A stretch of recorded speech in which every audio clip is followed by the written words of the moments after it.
The best way to find studs when nailing baseboards is to use a reliable stud finder and mark each discovery precisely before fastening. Start by scanning the wall slowly with the stud finder while keeping the device level and parallel to the floor. Repeat the pass in the opposite direction to confirm each edge of the stud, and then mark the center with a small piece of masking tape placed vertically.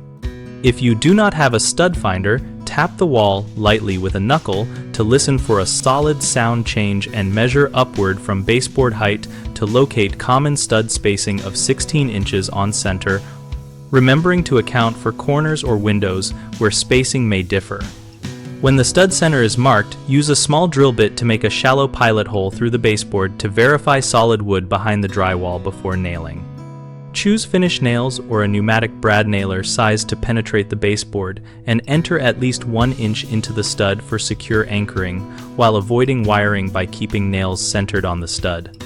For extra hold on plaster or thin drywall, drive a construction adhesive thin bead behind the baseboard and then fasten at the stud marks to prevent gaps over time. After nailing, countersink the nail heads a hair and fill with paintable wood filler, then sand and touch up to leave a clean, flush finish.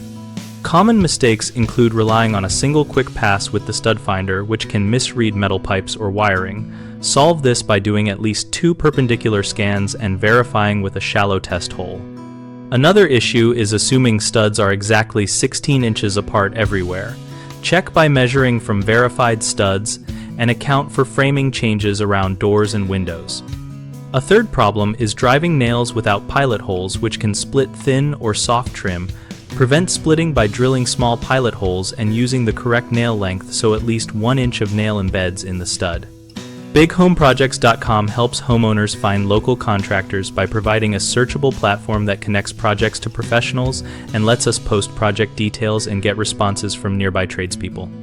We also offer a discussion community where we, contractors and homeowners alike, can share tips, ask questions, and find work opportunities.